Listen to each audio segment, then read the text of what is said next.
Hello everyone and welcome back to Let's Play Kirby's Dream Land 2. In the last part we did level 6 and now we're at level 7, the Dark Castle, which if you can't tell by the fairly climactic Castlevania castle shot there, is the final world in the game and it's also the longest at 7 levels. However, thankfully a lot of the levels are actually fairly short, as we'll see. And I have to say, I love the music here. A lot. I know I bring up Kirby soundtracks a lot. Well, I actually don't really mention Kirby soundtracks a lot, but I absolutely love almost every single one of them because they have a lot of good tracks in them. And honestly, World 7, despite its length, isn't that bad in terms of difficulty. There's only really like one hard level in them, and a lot of the big dangerous thing in them is the fact that there's a lot of instant kill things, like pits or crushing. Oh, by the way, hold up here, because otherwise you'll get crushed by the spikes, and that's no good. There's also a good amount of auto-scrolling in this stage, which people feel variously about that.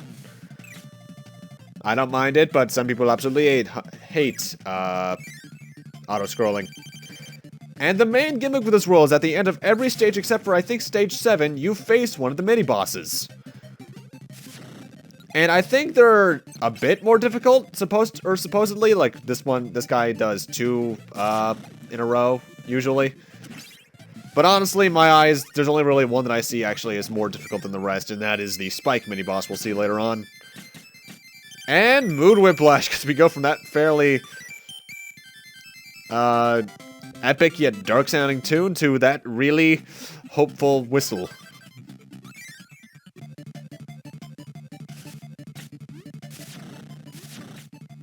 But really, you've seen a lot of the stuff we've seen at this point in this stage, in these stages. You'll see just a lot of these same stuff. I'll tell you this for a fact, this is the hardest rainbow drop to get in the game, because it's pretty annoying as to the way you get it.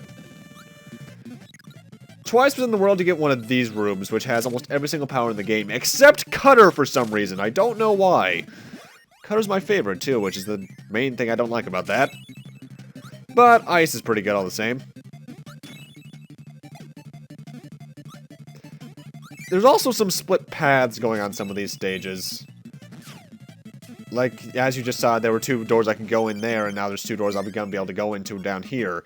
However, in this case, it's good because you can actually find yourselves near some extra lives. 40 lives. Have I ever played another game where I got up to that many lives by the end of the game? I don't think I have. Also, now the really good music is replaced by... Okay, never mind, there goes Kine. Kine is the one you really don't want for this world, I'll tell you that for a fact. If you want to use any animal buddy, Ku is probably still the best choice, because Kine, there's not many water sections aside from the beginning of this stage and the beginning of another one later on. And while Rick is pretty good, all things considered, especially his cutter from what I recall, Ku is just the best overall. And that's the Spark mini-boss down, and that's also the end of World 7 too.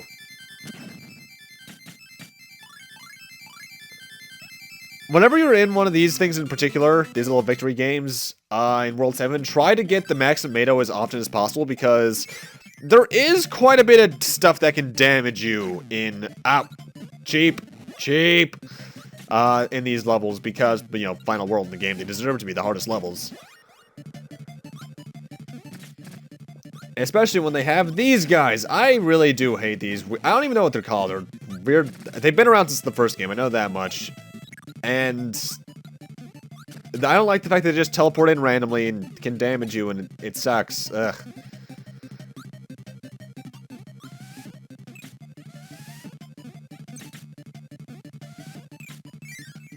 And really, as I said before, we've seen a lot of the stuff that you've seen at this point in this game already.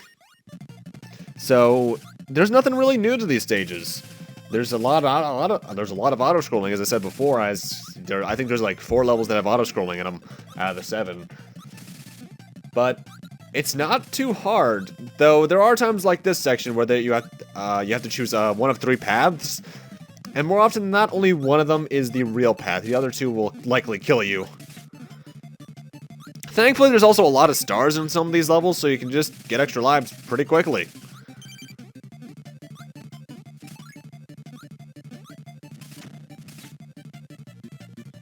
Though I have to admit, out of all the colors they could have chosen to be the final world color, purple for the main one is not the most villainous looking. It's the darkest, I'll give them that, but there are much more villainous colors they could have used in the Game Boy palette, or the Super Game Boy palette.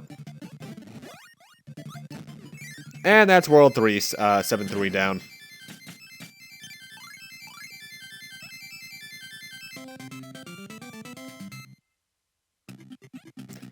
And World 7-4 is where things get a bit interesting. World 7-5, 4 through 6 are actually mirror images of 1 through 3. There obviously are some differences, like some enemies are in different places, and there's different enemies entirely in a lot of places, honestly. But 7-4 is a mirror of 7-1, 7-5 is a mirror of 7-2, and 7-6 is a mirror of 7-3. It's an interesting little idea, but it makes things kind of hard to talk about, but it's also kind of lazy at the same time, you know what I mean? There are some stage differences, like I don't think there was anything like a Maximato there in the original stage, but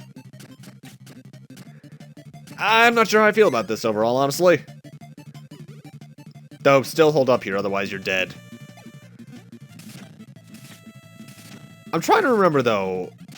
Was Kirby supposed to be pink by this period? Because, some of you might know, Kirby wasn't originally always going to be pink. He was going to be white.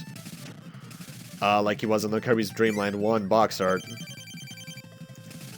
And now it's time for the Cutter mini-boss.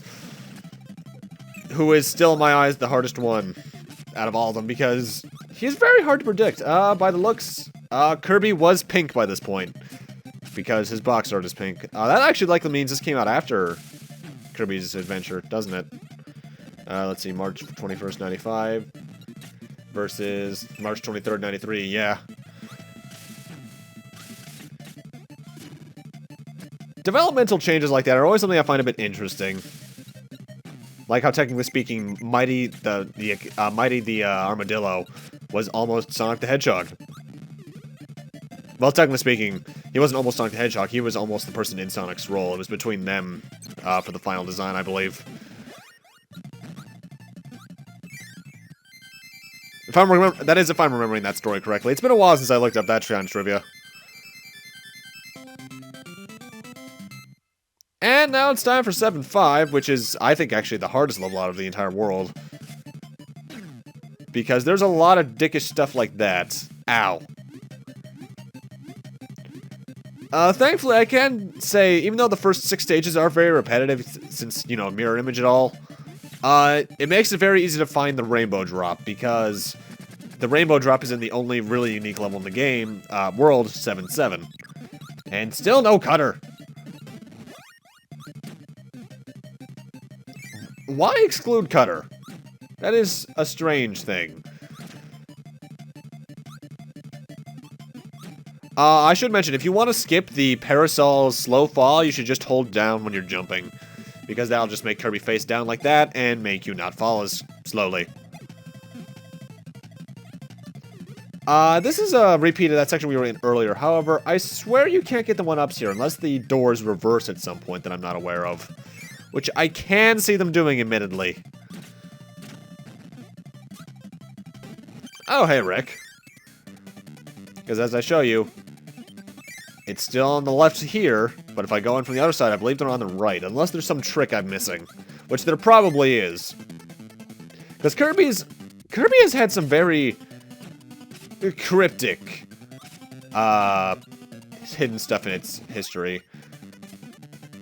Wait, maybe it has to do with the star blocks. Huh, I don't know. Either way, Q, come here. I believe a lot of the animal bags in this world are actually the random type, so no way to know what you're gonna get here. Aside from maybe in 7-7. See what I mean, though? Now it's on the other side. How do I get those 3 1-ups? That's an actual question, people. I'd actually like to know that very much. They changed this section up a bit, though. In the original stage, 7-3, or was it 7-2? Either way, you were avoiding those blocks because they led to a bottomless pit. Now you want to avoid them because there's spikes underneath them. Oh, and hey, it's the stoner. Now, seeing this guy reminds me, I really should do Cave Story at some point. Because I really do like that game a lot.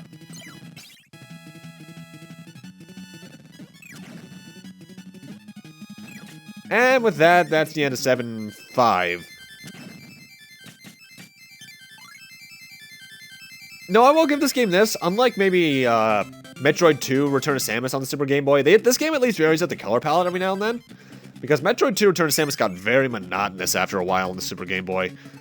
And 7-6 is a very... Well, first off, obviously it's a repeat of 7-3. But this is honestly a very easy rendition of it because there's a lot of stars and a good amount of 1-ups in it because of such.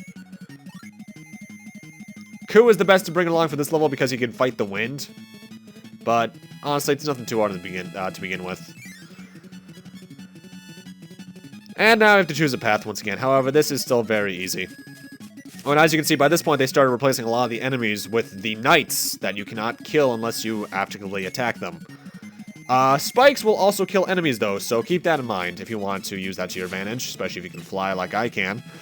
Mind you, Ku is a very redundant power-up, because Kirby, at least in this game, can fly infinitely anyway.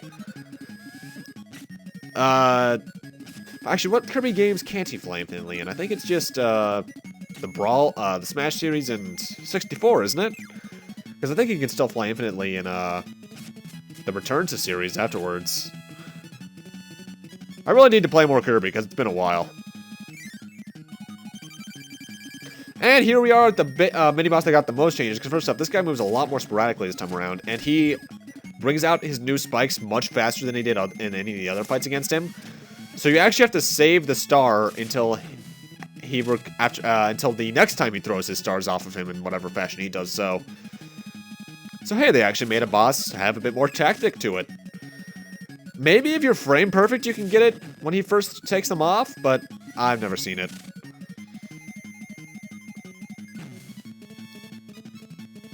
Also, as you can see, I forgot that this boss was actually this more, they actually changed the way this boss works slightly. So I'm very scatterbrained.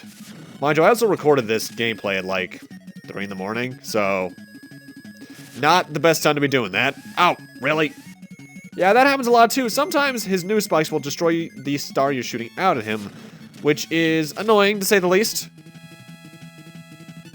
However, thankfully this guy is still a mini-boss and will go down in 3 shots of any given item.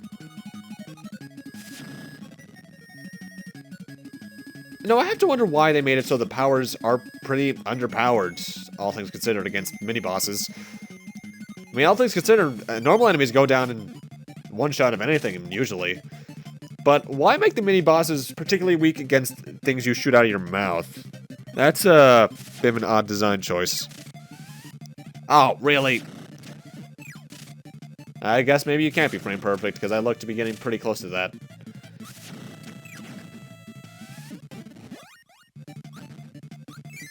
And that's the end of 7-6, which means we are now done with the repetitive stages, and now we actually get a pretty unique one. And by that I mean it's just slightly different than the others. Kirby level design.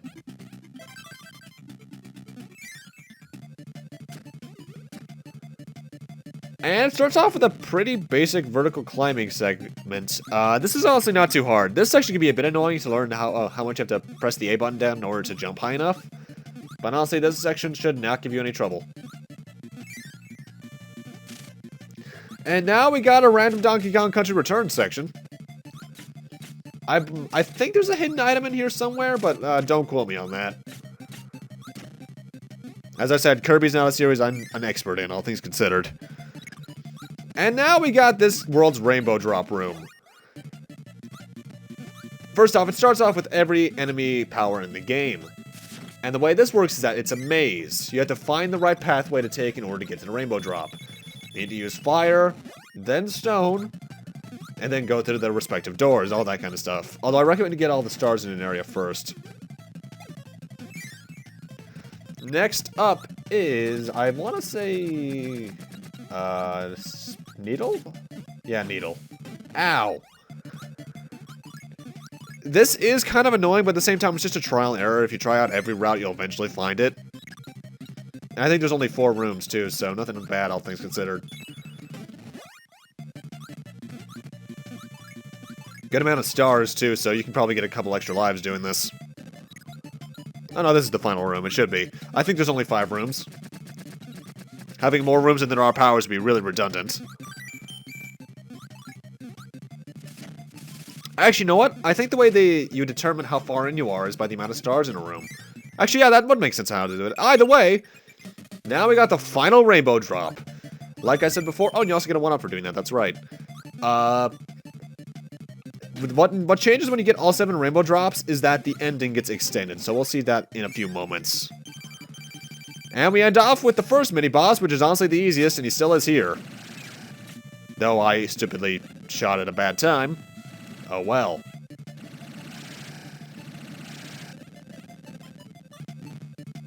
I have to admit, all things considered, this guy is animated extremely well. Mind you, I can say for a fact, sprites like this, very simple but expressive sprites, lead to much better animations in my eyes because you can get a lot more done with simpler things. Know what I mean?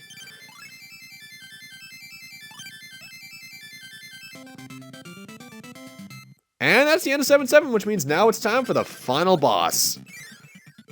Alright, DDD, let's go.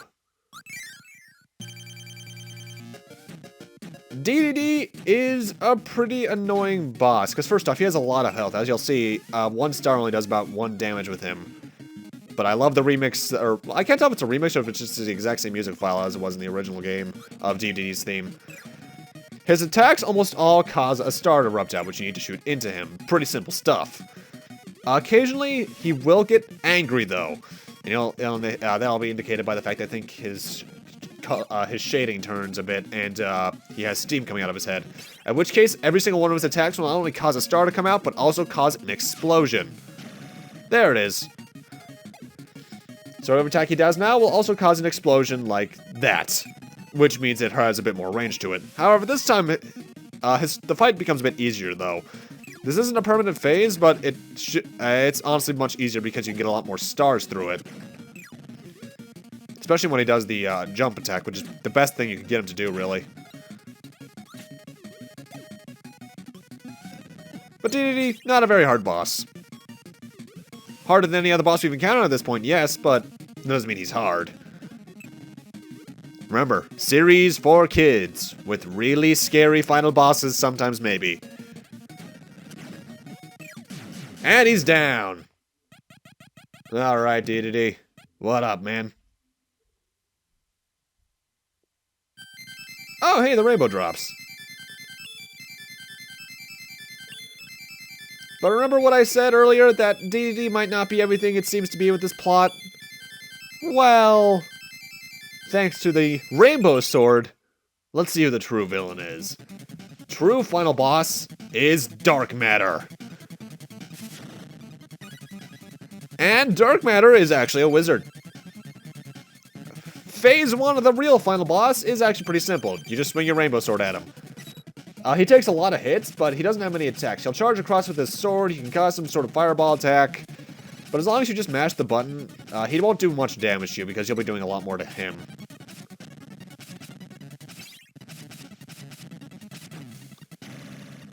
Love the final boss music, though. And the background, even though it's just, by the looks, a checkerboard pattern to make it look like a certain shade of gray.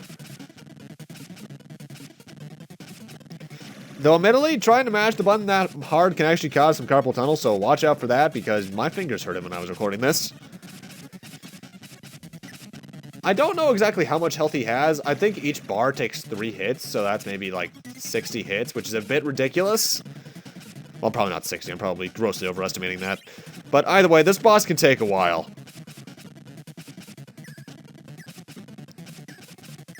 And he also, oh, that's right, he also has Zelda 1 sword lasers. Ow! Right to the face. Ow. Really, once you're here, the final boss isn't that bad, honestly. There are harder Kirby final bosses out there. The main thing that's annoying about it is that if you reach the second phase and die to it, you have to play through the first phase again. Which, not a thing I'm a fan of. I hate it when games do that. And Dark Matter's down, but not out. Phase 2 is true Dark Matter, I guess, and this fight's very simple in concept. Whenever he does this attack, just knock the balls into him. Beyond that, he also has a charge attack that I think he's actually about to do now. No, he also has a circle attack, that's right. Now he does the charge. After he does this twice, that's right. There we go. He does this at 3 altitudes. Top, middle, and low. And beyond that, he only has one more attack, actually. He's a very pattern-based boss. He almost does it in the exact pattern every time, I think. And that's to shoot lightning bolts out. 2 of them, at various altitudes. However, he will never fire them straight ahead of him, so always stay in front of his eye. Don't stay too close to him, otherwise the hitbox will probably still hit you. As long as you get as many of those electric balls in at him as you can, this phase 2 is actually very easy.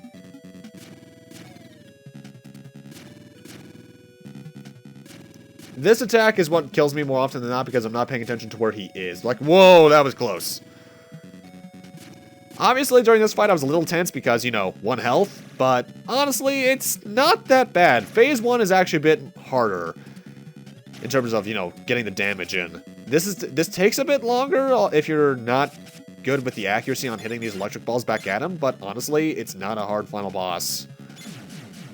And he's down! And so is Kirby.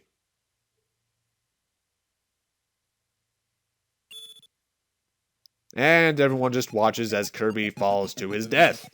Again! And yeah, if you can't tell, because we're at the credits now, more or less, that's Kirby's Dream Land 2. I think it's a pretty good... Oh god, that's a very creepy sprite of D2D. But yeah, that's Kirby's Dream Land 2. I think it's a decent game. Like I said before, though, I'm not the biggest Kirby guy. So... if I can have fun with it, though, that's a good sign. It's obviously still made for beginners because it's still not that hard, but finding the rainbow drops at least provides some incentive in terms of finding 100% and all that. And I can say the copy abilities do add something compared to Kirby's Dream Land 1. Though the variety and more abilities they got in later games make them the later games much more interesting. If you want to play this, it is on the Game Boy, the 3DS Virtual Console. It's also available on the Wii through the Kirby's Dream Collection. And also, even though I didn't get 100% because I didn't perfect all the bonus rounds against the bosses and such, you do get something for 100% in the game. You get a sound test, a boss rush mode where you fight all the bosses in the game with 1 health bar with no special abilities, and a bonus mode which lets you go through all 6 bonus levels to see how many stars you can catch in all. So, pretty basic stuff, but it's fun there, I suppose. But with that, I'm going to need to end this off here. Thank you guys for watching, and I'll see you guys next Let's Play, whatever that may be. Let's just say maybe another game series that I haven't touched in a while. See you guys then, have a great night, and take care, everyone.